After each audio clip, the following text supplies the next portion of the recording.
RFI, Radio France International.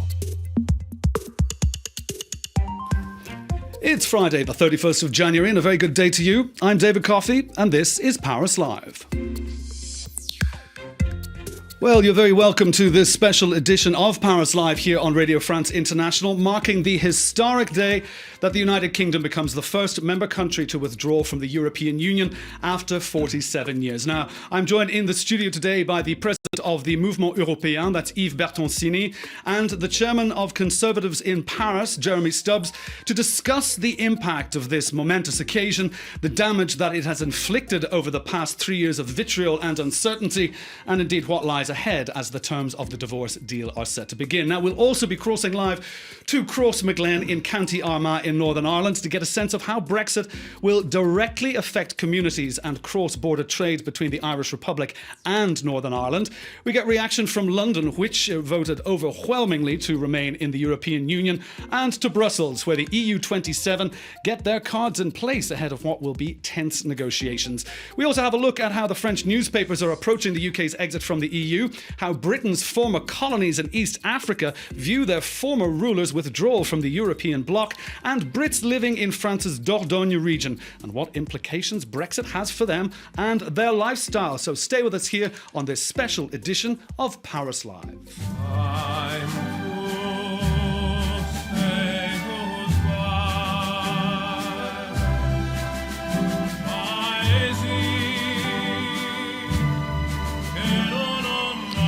Well, in exactly 9 hours, then the United Kingdom of Great Britain and Northern Ireland will mark its departure from the European Union. This puts an end to over 3 years of uncertainty regarding whether Brexit would become a reality or not. But the jury is indeed still out on whether the withdrawal will be hard or soft. And I'm joined in studio today for our special edition of Paris Live by Yves Bertoncini to my right. Thank you for joining us. Good afternoon. Yves is the president of the Mouvement Européen and former director of the Jacques Delors Institute here in Paris. And to my left here, Jeremy Stubbs, who's the chairman of Conservatives in Paris. Jeremy, welcome to the programme. Thank you very much. Now, not with a bang, nor a bong from Big Ben, more to the sound of kind of a Monty Python-esque footsteps and a creaking door closing gently behind and then silence. But the real games begin now. Jeremy, with the withdrawal agreement struck between Prime Minister Boris Johnson and the European Union, it becomes a legally binding international agreement as of midnight Central European time tonight, 11 p.m. UK time. What's the next step? The next step is to negotiate the future. And all the questions are, will this be easy? Will it be difficult? And the real thing is we don't know because we don't yet know really what the government is planning or what it wants to ask for. So we're being kept in suspense, which is nice of them to maintain the entertainment value. It's also, I think, because that they want this, if possible, to be a low-key sort of affair, because there was so much rancour around the original withdrawal agreement negotiations that this should be, well, it's intended that it should be a more peaceful, more pragmatic process. And keep a lid on any potential jingoism that might resurface, is that it? Absolutely. The message for Europe from the government is, we love you. Okay, so it is time to spread the ointment around all the wounds, if you will, maybe on behalf of the United Kingdom. Exactly. So, Yves, do you reckon now that we're expecting in the coming weeks, the coming fortnight, for Prime Minister Boris Johnson to give a keynote speech on what's going to be laid out now? I mean, he's not necessarily known for his attention to detail. What is the European Union expecting to come out of London in the coming days? Well, a new attitude for a new phase. Now we have Brexit done, but what do we have actually? We have a kind of symbolic, emotional, and institutional Brexit, but that's it. The Brits becomes Norwegian tomorrow in the morning, the sense that they will actually de facto have the same statute as Norway tomorrow. They respect our norms and rules. They become norm takers and not norm makers any longer. So actually the divorce is there, but they are still in the house. They did not leave yet. The real Brexit will be by the end of the year. Then, depending on the negotiation to take place between the UK, a third state now, and us, I mean the Europeans. So what are the Europeans expect? Well, some clear guidelines from Boris Johnson, a constructive attitude, so to organize this never-seen process, which is a process of divergence, because as for now, we are totally aligned on regulation, everything. So, and then that's going to be a very, very challenging task to try and determine till far we can diverge, and even more importantly, how we will control the agreements made on this basis, and how we will build trust to try and stay together, to patch up the on wounds. On a different way. Now, I put this to yourself, Jeremy. If I'm correct, Yves, you can correct me if I get my stats wrong here, but I think 200 EU diplomats have attended 11 seminars over the past month, guided by the EU's chief negotiator, Michel Barnier, with the intention, of course, of keeping all of the EU 27 all on the same hymn sheet, the same page, when actually negotiating with the UK. Do you believe that the odds, should I say, are stacked against the UK even from the outset? Jeremy? No, I mean, I don't necessarily think we need to think in terms of such a confrontation. Unlike Mr. Varadkar and his football match analogy, it's certainly true that there must be an extra effort on the EU side to keep everyone together, because that is essential. It's just mathematical. With so many countries, so many points of view, you need a lot of effort to keep everyone on side. It will be easier on the UK side, easier now indeed than it was before, because of Boris Johnson's majority. But I don't think that the government is really going to go into this with a confrontational attitude. There will be the usual posturings on both sides outside of the negotiation room for domestic audiences, but I think the reality will be rather different. Yves, I see you nodding now. Do you think that will be the atmosphere in the negotiating rooms between the UK and the EU 27 of conciliation? Well, there's a need for a compromise. The timing is very short, and by the way, it's very short because Boris Johnson had decided to exclude any extension. Maybe he could change mind during the course of the year, but You'd rather die in a ditch than have an extension? Yes, so we'll see. But if ever we have to deal to break deals by the end of the year on such complex issues, I mean, trade on goods, services, financial services, transport, fisheries, and so on and so forth, it's going to be a very, very, very, let's say, busy timing. And again, under pressure. I mean, Mr. Johnson wanted to put pressure on the Europeans. Of course, there will be tensions between the Europeans, among them, since some of the countries will favor fisheries access and the others rather financial services. That's part of what the EU is. My point is to say that this is classical. What is not classical is that we're going to diverge. If not, Brexit has no sense. So if the Brits decide to diverge, they will lose access to our market. But then the question is, till when will they diverge? Till where? Till up to what extent? And how will we control this? And that is the challenge. There is a real problem of trust deficits since from the start of the negotiations, I believe.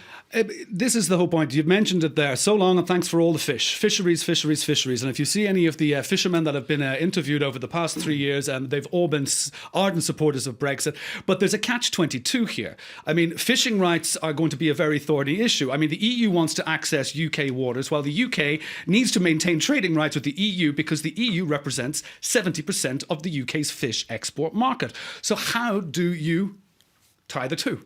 What is the opening salvo in this negotiation? This is a highly, well, I've said this elsewhere, but a highly symbolic issue. And this is one where there will be much public drama and displays of emotion, even if at times only for the gallery. But there will be some sort of compromise in the end. As I said, the government have not been telling us what they're planning, but I'm pretty sure they've been planning for a long time. And if you remember back in the summer, people said, oh, Boris Johnson, he's got no idea what he's doing. And then suddenly he came out with this compromise with Leo Varadkar that worked. And I'm sure that they have been working very, very carefully. I'm quite confident because I think as well the EU knows how to be very constructive when they want to be. They've got a lot of experience. And I think this is the moment where real experience will be coming into play. And the kind of confrontation we saw in the withdrawal agreement it'll always be present. But I don't think it will be so easily set off by the touch of a match as before. Yves, how do you think? Do you think that fisheries will be one of the main things on the table that the EU will be attacking Britain for, or not attacking, but will be pointing at Britain to resolve as quickly as possible? If you look at the so-called political declaration on the future relation, so it's 25 pages, easy to read, chapters by chapters. Yes, it's true that goods and fisheries are intertwined, by the way, and that the most pressing issues, because, I mean, basically, by the end of the year, fishermen must know where they can catch fishes or not, and the access to waters or not. And then, yes, for the British side, if they can export their fishes to us or not. So it's a pressing issue. For example, financial services is more or less fixed, more or less, I would say, because the EU has already said we will have a unilateral equivalence. So we will recognize that as long as you comply with our norms, you will have an access, but it's a unilateral decision. Yeah. I mean, by the way, it's the same for Japanese financial actors in America. So it's not. And then this is, I would say, for the activities covered, I would say it's already fixed, more or less. There won't be any legal vacuum. Whereas for fisheries, there would be one. The same would be true for transport, by the way, because transport, it won't be a total vacuum, but if there's there will still be planes leaving Heathrow and landing in Paris. But then after you have more complex, exactly. And then that's going to be an heavy task to try and fix all this. As soon as the Brits will say, we don't want to stay in the same situation as of today. Because, of course, if they want to become Norwegian forever, then the EU will be very happy with this. But, of course, we all know that that won't be the case. They will try and have a tailor-made status.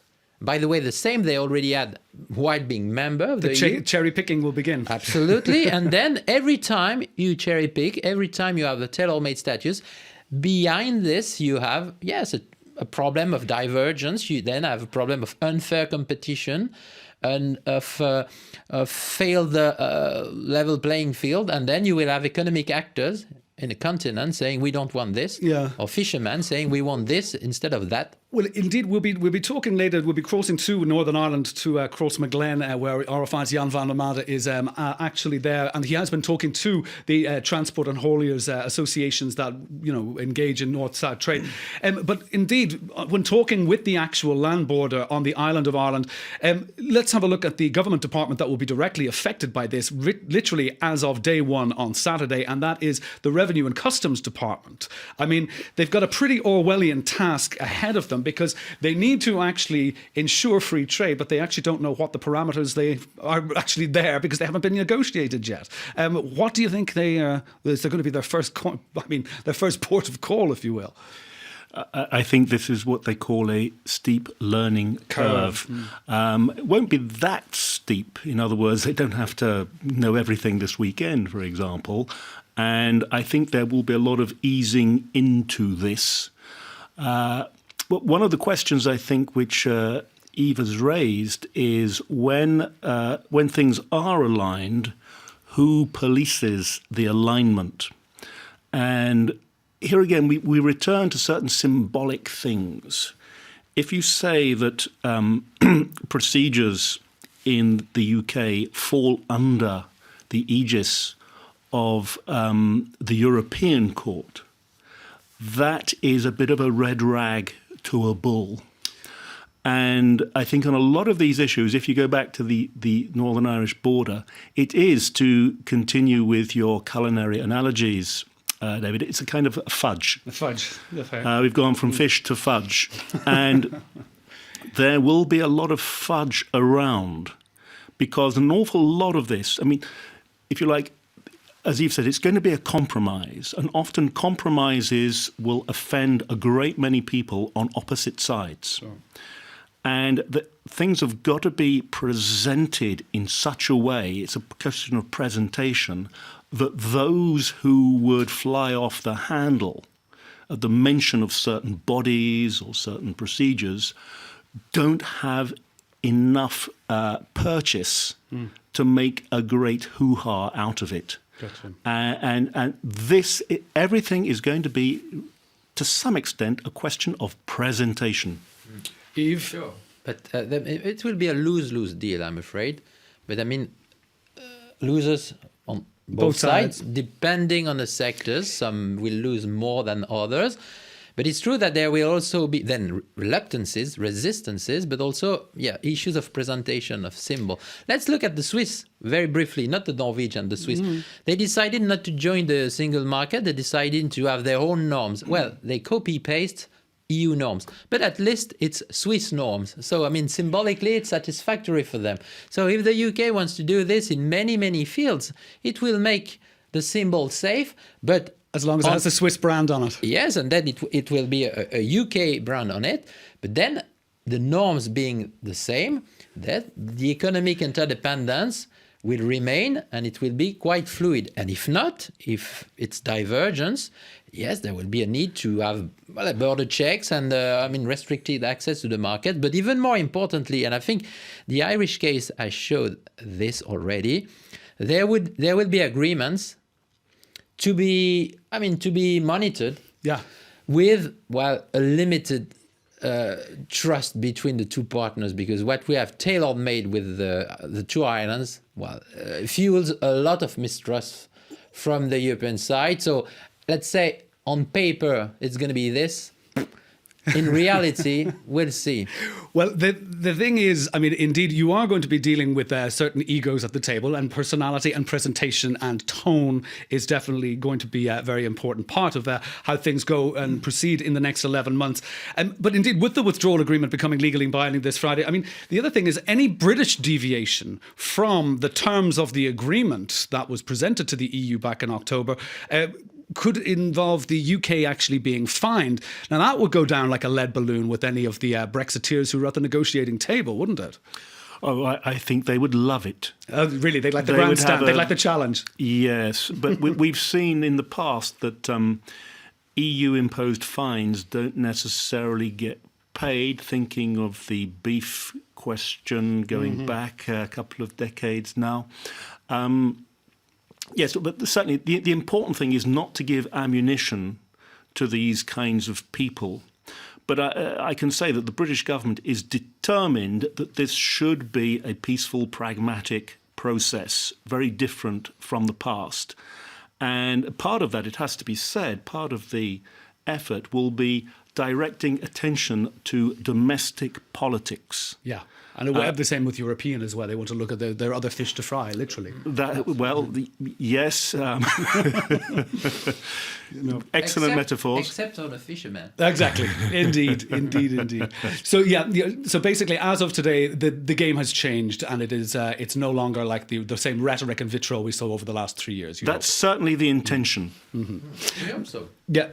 Now, indeed, moving on to a more, let's just say, the conciliatory note. Earlier today, the EU Commission President, Ursula von der Leyen, after being on a retreat for a couple of days with Charles Michel, who is the President of the European Council, and David Sassoli, who's the President of the European Parliament, they were speaking today, and she maintained that I think it was quoting Camus, it was neither pessimistic, not optimistic, but determined. She gave this reflection of the past 47 years. Indeed, tomorrow, almost half a century of the United Kingdom's membership in the European Union is over. And when the UK joined, I was still at school. We were 6 member states. Tomorrow we will be 27 member states. And during all these years, 47 plus years, our union has gained political impetus and has become a global economic powerhouse. Our experience has taught us that strength does not lie in splendid isolation, but in our unique union.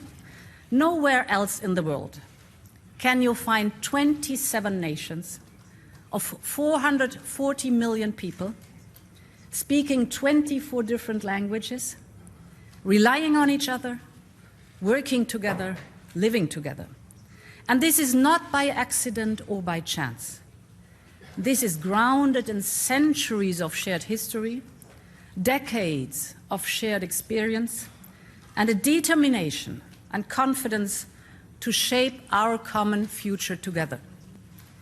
And let there be no doubt, the challenges that Europe faces and the opportunities that it can grasp have not changed because of Brexit. So there you have it. That's Ursula von der Leyen there. Very much, Yves, I'm sure that was real chest-beating, chest-thumping, good EU future. It reminded me almost of the Coke ad back of 1973 itself, where she wanted to buy the world a Coke and everybody was holding hands, dancing. But there's been a very positive look at the EU there. But let's just say, over the past few days, that was what was coming out from the European Union today. But the last days, so one of the stranger, more comical, if not ugly, pieces of rhetoric that went on in the European Parliament. And we're going to play this little clip for you. Let's take a listen to the goings-on of Wednesday at the EU Parliament when the Brexit leader, the Brexit party leader, or former UKIP party leader, that's Nigel Farage, had a bit of a spat with the Parliament's Vice President, Mairead McGuinness. Let's have a listen. There's an historic battle going on now across the West, in Europe, America and elsewhere. It is globalism against populism. And you may loathe populism, but I tell you a funny thing, it's becoming very popular. And it has great benefits. No more financial contributions, no more European Court of Justice, no more common fisheries policy, no more being talked down to, no more being bullied, no more Guy Verhofstadt. I mean, what's not to like? I know you're going to miss us. I know you want to ban our national flags, but we're going to wave you goodbye. And we'll look forward in the future to working with you as sovereign. If you disobey the rules, you get cut off. Could we please remove the flags? Mr. Farage, could we remove the flags, please? That's it, it's all over. Finished. We've gone. Could I please ask for quiet?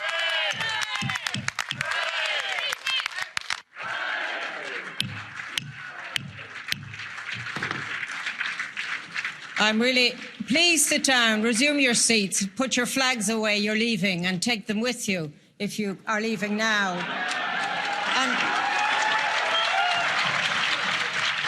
goodbye.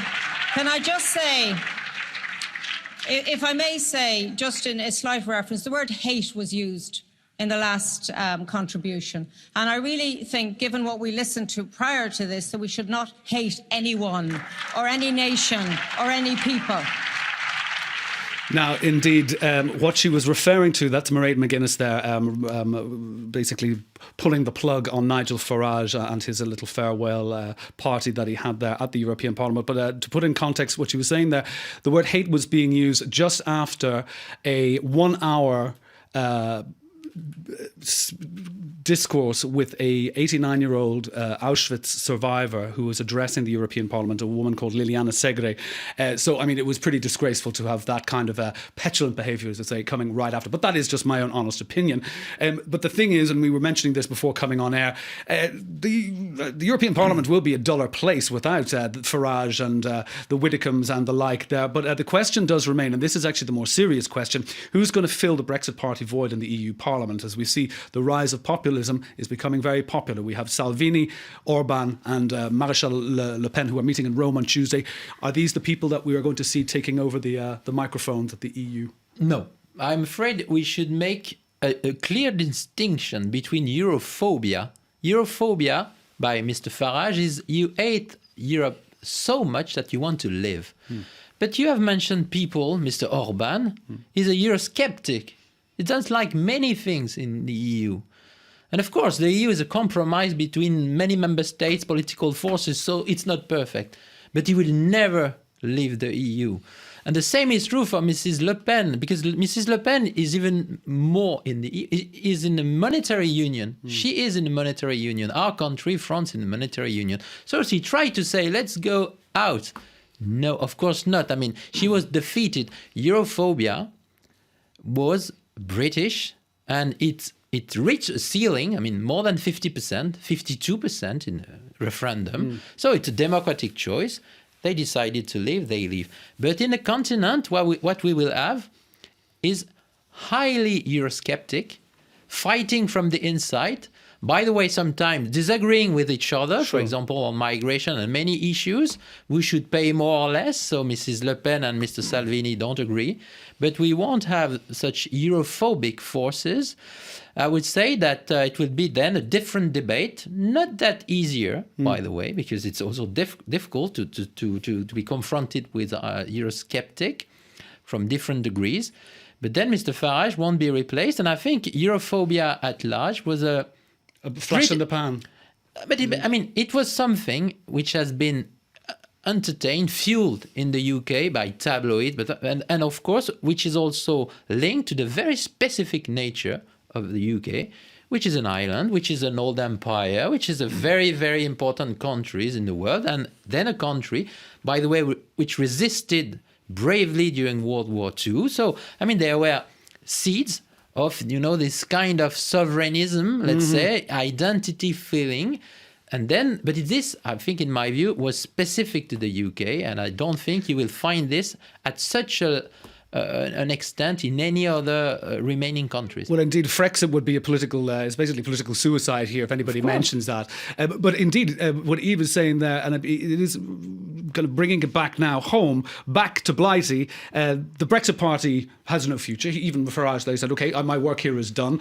But now what for Scotland? Does this now, what is happening over the coming year, give let me just say, another lease of life to the cause for a second Scottish referendum on independence? Well, the cause for a second referendum in Scotland is just, it's an ongoing thing. It's never going to go away. I don't think in the near future it's going to lead to that second referendum. Public opinion in Scotland is not so obviously in favour of a second referendum, even if there, at the moment at least, even if there is a majority in favour of independence. But I think also that there are other things. After Brexit, it will just be far more difficult for Scotland to become independent of the rest of the United Kingdom. You mentioned currency just now. Scotland runs on the pound at the moment. One example. The other thing is that there will be problems coming up, I think, soon for the Scottish National Party. Their former leader is going to be put on trial. Alexander. Exactly. Questions of their management of the budget will come up, as they will do for any party. And at the end of a mandate, those questions are always very, very embarrassing. So I think what the SNP want to do for the moment is just sort of, above all, it's to keep the momentum ticking over. Whereas if they went straight for a referendum now, it could be very embarrassing for them. Indeed. Yves, I see you wanted to interject there. No, but by the way, there is an economic and human interdependence within the EU. And then that's why, by the way, real Brexit will be difficult to organize, because we have to live into this interdependence from different manner. And of course, the same is true within the United Kingdom. Yeah. There is an economic, financial, human interdependence. I think there is a point in democratic terms. The Scots it's a nation. They did not want to leave. They voted consistently and permanently to leave. So they are imposed this choice by the majority of the citizens of the United Kingdom. Then, of course, they will probably try to say, well, if we want to remain in the EU, we should leave the UK. But it's an internal issue to be fixed by the members of the United Kingdom. Final word for you. Just a small point that, of course, in Scotland, the turnout in the referendum was lower. So that majority... Was a younger vote, was it? The majority in favour of remaining was a lower share of the population than in the UK as a whole. But generally, I think it just takes us back very, very briefly to Madame van der Leyen's speech, which is there's a kind of the rhetoric, the surface, which is this total integration. But Yves has already mentioned other models, Norway, Switzerland, new one for the UK. The reality is that the totally integrated bloc it's not quite like that on the ground, I don't think. And that's the area we're going to be in the future. Well, indeed, it was. It very much chest-thumping stuff and of a bit of a utopia. But that aside, exactly why not? I mean, one has to sell their pitch. Now, we have been touching on the issues of the Northern Irish border. Now, RFI's Jan van der Made has, kind of been shuttling between Belfast and Dublin to get a sense of how this historic event is being greeted by the people living on the Irish border with the UK, Northern Ireland. Jan, can you hear us there? You're in Crossmaglen, County Armagh, I believe. Yeah, that's correct. And as soon as we got off the train that's in Newry, that's the largest town in the area here, I was struck by the Irish and European flags that were put in gardens.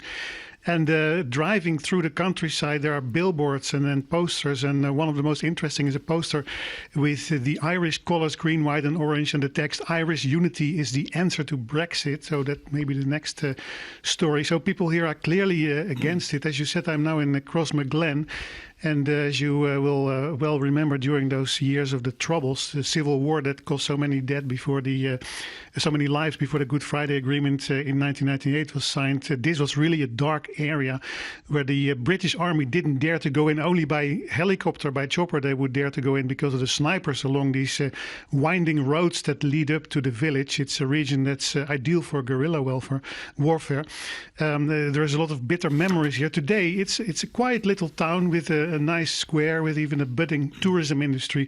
They have biking and fishing tours in the neighborhood. There is a natural reserve nearby, the Slieve Gullion Forest Park. But I just talked to the owner of the hotel where I'm staying, spoke about a minute ago. He says he does not know what will happen tomorrow, David. Okay, well now, what exactly are the fears of the people living along the border? I mean, it is definitely in my living memory of the hard border, trying to get across with gun towers and helicopters patrolling up and down the border between North and South. What are the actual fears about a return to that kind of a border? Yeah, these fears do exist, witnessing some of the posters I've seen when traveling through the countryside here saying no hard border. But as we will hear later in the interview with the Freight and Transport Association, people seem more confident now that there is not going to be a hard border, at least not on the island of Ireland. That border apparently is placed up north into the sea. Now, this is more or less guaranteed in the Ireland and Northern Ireland Protocol, a part of the withdrawal agreement that was finally agreed by the British Parliament after Boris Johnson was elected. But these are, of course, just broad policy lines, and details will have to be hammered out in the upcoming year. And as long as there is no clarity on that, people will remain wary of the whole situation, David. And briefly, Jan, at 11 p.m. local time when Brexit actually kicks in, how is this final hour being marked along the border? Yeah, not far from here there's a border town called Carrickcarnan, close by a town called Jonesboro that straddles the border between Ireland and Northern Ireland.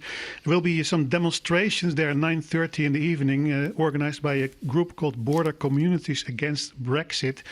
They have pamphlets they spread around, yellow with the word Brexit going up in flames, saying that, quote unquote, "this island rejects Brexit." Now, there are in fact 6 towns along the border where tonight protest demonstrations will be held at the same time, 9:30. So it's going to be interesting to go there tonight and see how many people will show up and what the mood is. And so we'll be reporting on that later on, David. Okay. Thanks very much, Jan van der Made there, reporting from Crossmaglen. So to you, Jeremy, do you believe that the residents of the border have got something to worry about? Well, there's a big paradox here, because a Brexit is both a danger and an opportunity for Ireland. The danger would be reasserting borders, making them firmer, but the opportunity actually is for greater unity, at least on one level, greater recognition of the economic unity of Ireland. It has to be said that the displacement of a border, a so-called regulatory, not a customs border, there's a little bit of fudge, into the North Sea, might be seen as a victory of kinds, although there will be some, of course, in Northern Ireland who don't like that fact. And you're not going to win those people over. And Yves, what about the European Union? I mean, the hardball really will be coming from the Europeans, saying that we cannot have a hard border, and you will have to actually come up with an idea of how to respect the norms of the European Union. We cannot. We could live with this, but it would be a very big problem for the Irish, and in particular Ireland, which as such is still a member of the EU and should remain and will remain. But if the Europeans, we have had borders with Algeria, with other countries in the world. So of course we could, but it would be a problem. And then the solution found. I like the expression fudge. It's not chocolate. It's fudge because it's not that clear. The Northern Ireland is still with the UK, but while being with us, and then we're supposed to trust them, trust the Brits, to trust the Northern Irish, to trust the Irish as well, since apparently the products are supposed to comply with our norms, but some will not, and then will stay in Northern Ireland, and the others, complying with our norms, will cross the border and will go to Madrid. And we will check. That is the challenge. We will check, and are we that sure that it will be checked correctly? And if it's not checked correctly, and as soon as there will be problems, we will see that there will be problems in some goods, food products, and then yes, hard border checks will be reinstated, even in between the two islands, or even between France and Ireland, and that would be a shame. And it's the challenge of this Brexit negotiation, now that we are getting to the core of the negotiation, is we will diverge. Okay, the Brits, you decide to diverge. Then, of course, if you want to be like Canada, we will treat you like Canada. If you want to be like Norway, we'll treat you like Norway. It's up to you. But as long as you make your choice, we're going to try to establish new relations, and we will need to check whether it's respected. And indeed, it is a fear that the Irish Republic will actually then be kind of brought into this vortex, and that means there'll be border checks between France and Rosslare or any of the ports in Ireland, and they could be basically offset there. It's a fear. I don't really see this spiralling out in that way. But between now and then, we have to keep calm and carry on. We do indeed. But I think the shortest route from, let's say, England to Madrid is not via Northern Ireland, thankfully. Okay. I hope not. But if ever people want to send products based on other norms, meaning more cheap, they may use this entrance to go to Madrid. There will be a regulatory frontier in the North Sea, though. Then, yes. And that is the important thing, I think. But to be double-checked by whom? Okay, well, that's... Probably both sides. Both sides. Well, exactly. I don't see a problem there. It is indeed going to be the whole thing about the joint cooperation of who's going to be doing the joint border patrols, indeed. Now, we're going to go over to London, crossing over to our correspondent, Andrew Connolly, who is joining us from the UK capital. Andrew, thanks for joining us on our special edition of Paris Live today. Now, first, let's just have a look here. Give us a brief snapshot of the UK's 47 years within the EU. Well, it's maybe it's a cliche to begin with, but he's often held up as a Brexiteer icon. But it was Winston Churchill as early as the 1930s that called for a kind of United States of Europe, as the continent was smouldering from war. And what he envisioned was sort of what came about, was a borderless internal market, of which the UK wasn't immediately involved in the initial setting up of. It would join as a member only in 1973. And, despite its kind of rebellious nature ever since, it did actually play a really key role in some of the EU's biggest projects, the single market, the single currency, which it didn't join, the enlargement of the Eastern European states. And in the early days, among those championing the cause was none other than Margaret Thatcher, who's another Brexit hero, of course, too. And she, like all of the subsequent Tory leaders that followed her, were constantly cajoled from the cheap seats by hardline members of her own party and the sort of rambunctious nationalist corners of the British press, demanding that she sort of show toughness to the Europeans, constantly trying to claw back money from Europe that it was the UK's obligation to give, and sort of generally causing a scene of battling Europe, which pleased the base back home. And the sort of a whole irony of the Brexit saga is that this wasn't a country clamouring out for a referendum on our membership. Our relationship with the EU was sort of not really widely taught in schools, much less sort of discussed amongst friends. And even a decade ago, it barely figured on most people's lists of political concerns. It was, however, though, quite deftly, ruthlessly exploited by people like Nigel Farage, member of European Parliament for over 20 years, who created fringe parties solely with the purpose of Brexit, and his influence became enough of a threat for David Cameron to call a referendum, thinking that it would be a cinch. Of course, the Remain movement proceeded to carry out one of the most dreary and wet and uninspiring campaigns in political history, essentially arguing for the status quo, which British people, were justifiably and unjustifiably sick of by then for a variety of reasons. Immigration, a major factor. Classic example.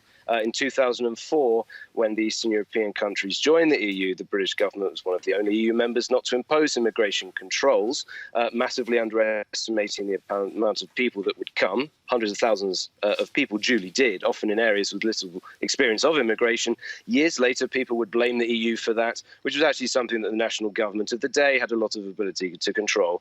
During the referendum campaign, industrial levels of false claims made on both sides, it's fair to say. But one of those people that made a career of advancing very fictitious claims on the European Union was one B. Johnson, current Prime Minister. And flash forward to 2016, 51.9% of the population decided to leave. And at 11 o'clock, we duly are doing so. And indeed, Andrew, how are people, celebrating or commiserating the exit from the European Union?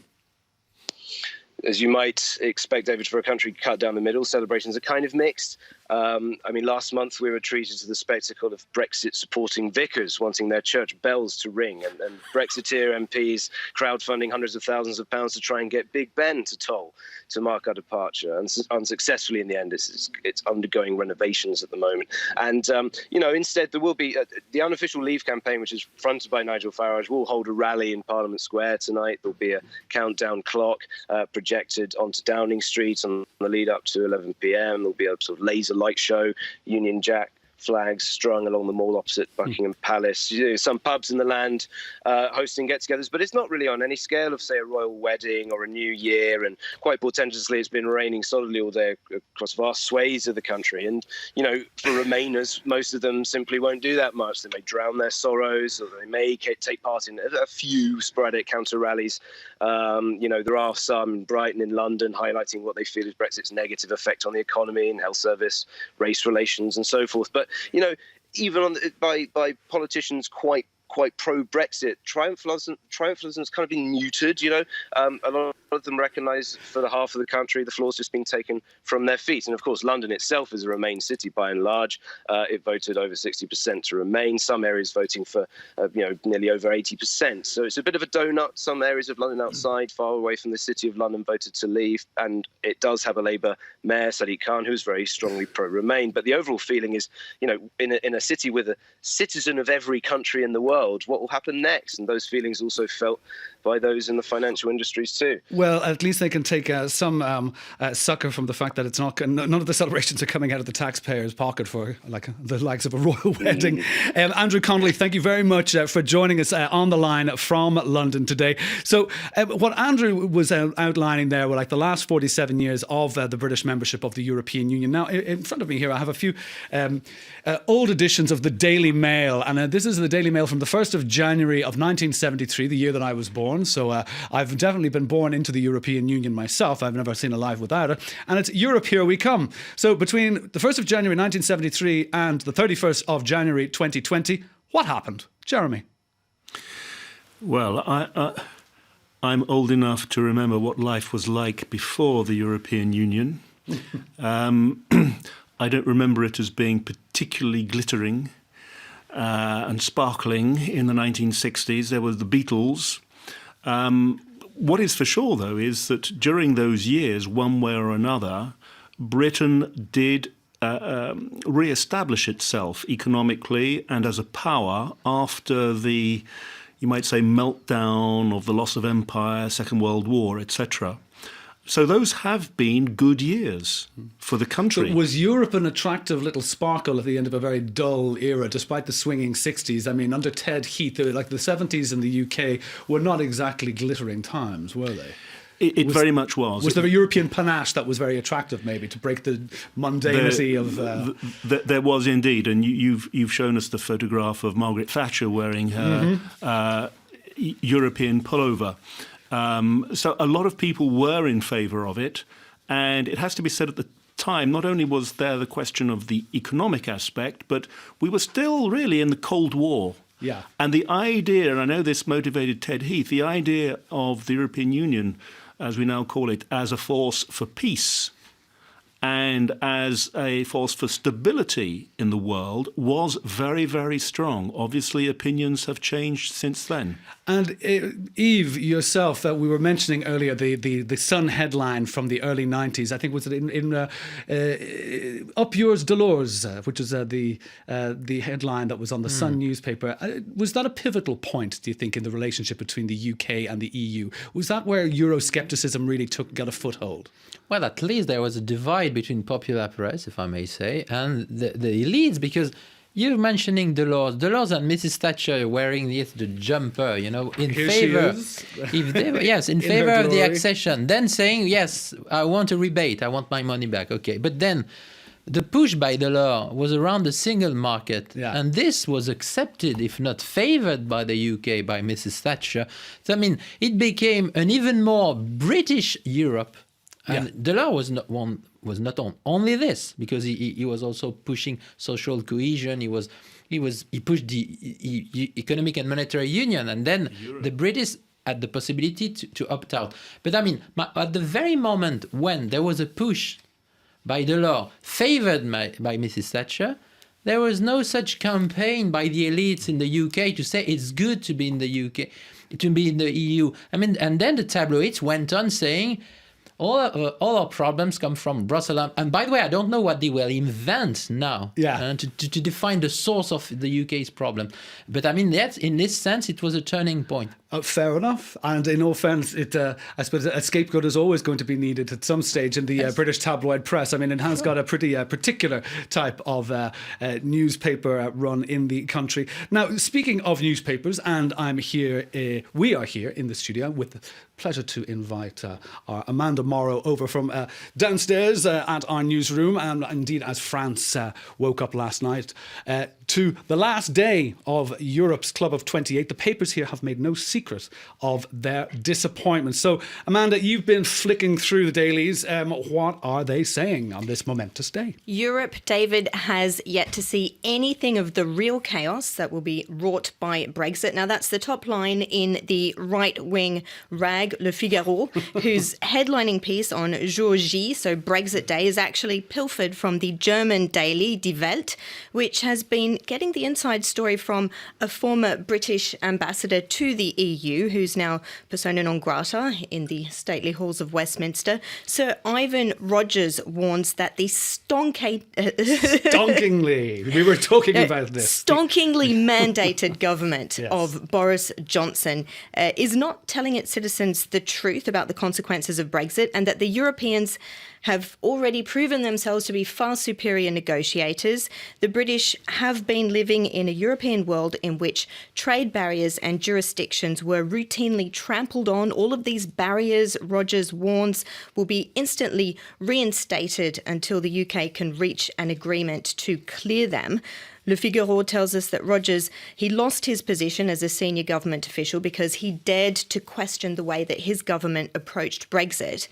And as an ambassador to the EU, he enjoyed an excellent reputation both in London and in Brussels. That is, until the British press started paying attention to the diplomat who was unafraid to openly criticise his prime minister. So Rogers resigned. That was back in January 2017. And as the right-wing daily sees it, his resignation, David, was the first sign that the UK's exit from the European Union would be anything but easy. Okay, so that's all coming from Le Figaro. Now, since he stepped down, Rogers has only made rare public appearances, is that right?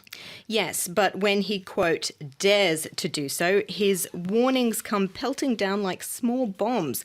If the majority of Brits think that on January 31 the Brexit problem will be finally resolved, Le Figaro says that that's wishful thinking. In its grand Brexit dossier, the paper informs us that by taking its leave, the UK is pulling the plug on a 47-year relationship. Divorce maker Boris Johnson is using the occasion to play a game of make-believe, pretending that his country is moving things forward. And Le Figaro is speculating that in his address to the nation, just before the UK's formal departure from the EU at 11 o'clock local time, Johnson is likely to cite his political idol, Winston Churchill, saying, now, this is not the end, it's not even the beginning of the end, but it may be the end of the beginning. So Churchill, of course, was referring to the El Alamein victory in 1942. Now, some would say that with Brexit, we may be at the beginning of the beginning with the impending year of negotiations promising to be very tough and very complex, to say the least. And indeed, that really kind of flies in the face of what we were saying about the mood of conciliation that will need to be brought to the table over the coming 11 months now of negotiations. But let's have a look at France's Secretary of State for European Affairs, who has this week been very vocal on what the French position will be starting from tomorrow. So speaking after a Council of Ministers meeting this week, which was devoted to Brexit, Amélie de Montchalin said that after the deed is done, France will be ready to defend its businesses, its fishermen and its farmers. Paris has several points of absolute vigilance that it intends to focus on in the upcoming negotiations with the EU. Even David diehard Brexiteer Ian Duncan Smith has conceded these transition talks will be the most difficult phase of all. Meanwhile, on the other side of the political spectrum, left-leaning Libération strikes a very nostalgic tone as it documents events today, the last day the British woke up European. It's reporting from Westminster to Belfast, from Sandringham to Edinburgh, and their piece in tone reads very much like a eulogy. The 28 will be reduced to 27 after 3.5 years of negotiations and psychodrama. London will heart-wrenchingly follow through with its unilateral decision to quit the EU. And finally, a date that will doubtless go down in history for both sides. Indeed. Well, you mentioned there that yourself being born into the EU in 1973. Well, in a few years' time, Libé tells us that children born on Friday, January 31st, 2020, will see their birthday as an historic moment. School textbooks will inform these children that the day they entered the world was the day that marked the end of a remarkable adventure. So for this part, Little Europeans will tell a story of a messy breakup, ultimately a story of failure, but Little Britons will no doubt tell a more enthusiastic version. Perhaps it will even be held up as the day that the UK gained its independence. 30 years from now, the children of these children, they'll know where the chips have fallen. They will study all the twists, the points of detail and the consequences of the moment when Libé says, for the first time in the history of the European Union, one of its members threw in the towel, slammed the door and left without looking back.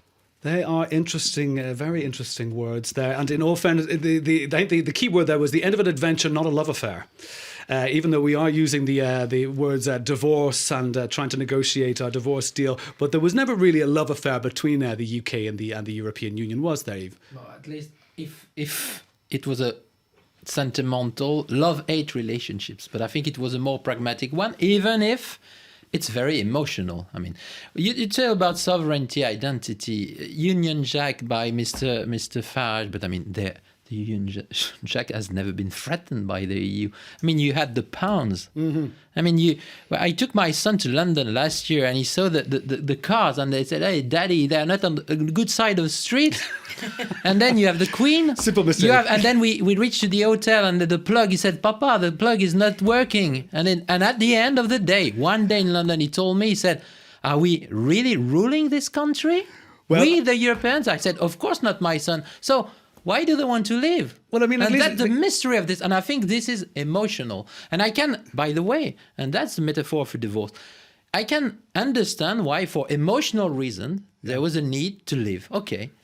But I mean, with all due respect, the EU was not ruling Britain. I mean, with all due respect, you are not in Schengen, not in the monetary union. There are many, many decisions taken from London, maybe good or bad decisions. Now, at least it will be even clearer. But in the meantime, we now have to reorganize the way our interdependence, which was quite deep economically, if not emotionally, will be fixed and regulated. And that will be a bit of a challenge, yes. Well, I can actually say that us in Ireland, we are still members of the EU. We have 3-pin plugs and we drive on the wrong side of the road. So, you know, which confirms this is totally possible. It is totally possible. United in diversity. And in all fairness, united in diversity, you know, there is still a place at the table. Leo Varadkar, you've mentioned him, not with a lot of love lost there, I think, between yourself and Leo Varadkar, would I say. But no, I said no. I was quite complimentary, and I think it would. He said that there's always going to be a place at the table for the EU, for the UK at the EU. Absolutely. I think that the whole divorce business is not the right metaphor. The love affair will continue. There is no reason. Even Nigel Farage says he loves Europe. Yes, but they hate the European Union. I hate was the figurative word. He does. And of course that is directed, I suppose, at an institution rather than at people, although I'm sure he doesn't particularly love Mr. Verhofstadt. But on some of these questions we've just heard, I think, first of all, that Sir Ivan Rogers, he was impressive when he resigned, but he's gone on repeating exactly the same pessimistic message through various different forms and media, that he's lost a lot of the credibility he had. Amélie de Montchalin, when people are making these big statements, we have to ask ourselves, who are they made for? And, you know, they turn to the British and they say to us, oh, look, she's going to get very tough with you and give you a good spanking. But is she talking to us, or is she talking to the French audience, or is she talking to other European states saying France is going to take the lead in this? Okay, Jeremy, thanks very much. And indeed, Yves, thanks very much. And on the last few minutes we have of this special edition of Paris Live, we are going to, go to ground zero, I suppose. And that's for all things Brexit and for the remaining 27. Brussels is indeed ground zero, the European capital. And we're joined on the line by our correspondent, David Keating. Great to have you on the programme today, David. What's the mood like there in Brussels? It's certainly a somber mood here. You could feel that in this press conference that was given by the three presidents of the EU institutions this morning. It's not a time of celebration. And in fact, tonight, you know, you're going to be having these ceremonies and everything, and I think a light show in London. Here, there's nothing planned for midnight. There is, some people are having kind of private parties, but the EU itself is not marking the occasion. And so you could say it kind of appears that they're trying to bury their head in the sands. But I think on the EU's side, they're not really sure how they're supposed to mark it, because obviously you don't want to celebrate it. And so it's just going to be quiet. But they've even gone so far in kind of not marking this that they are going to lower the UK flag, we're told, at a moment when we least expect it, because they don't want any television camera catching that moment when they take down the Union Jack. So it's going to happen at some point over the weekend, probably in the middle of the night when they see that nobody is around. But the lucky reporter that happens to be there and gets a shot is going to be the hero of Brussels for the weekend, I think.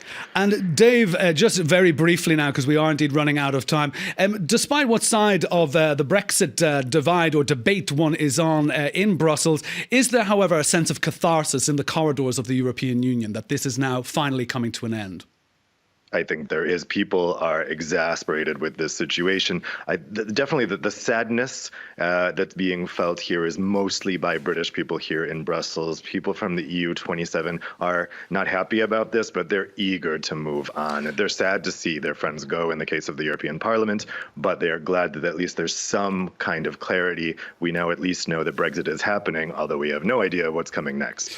Okay, Dave Keating, we're going to leave it at that. And we are going to wrap up up today our great special edition of Paris Live. I have to say my thanks to Jeremy Stubbs, the chairman of the Conservatives in Paris. Thank you very much for being on the programme. Thank you. And Yves Bertoncini, the president of the Mouvement Européen. Thank you very much for your contribution today. Merci beaucoup indeed. Je vous en prie. And of course, Amanda Morrow for telling us what is going on in the minds of the French press. The programme had to have a female voice, It David. had to have you on it. And indeed, we're going to have a little bit of fun now. We're going to play out with, a little bit of a au revoir or auf Wiedersehen from the Von Trapp family. And this is to all the Brexiteers and to all the Brits.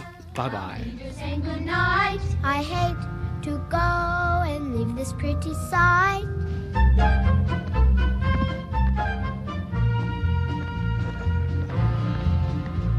So long, farewell, auf Wiedersehen, adieu. Adieu, adieu, to you and you and you.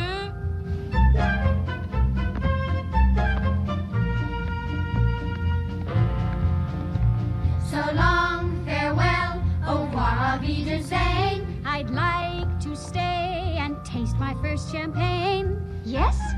No.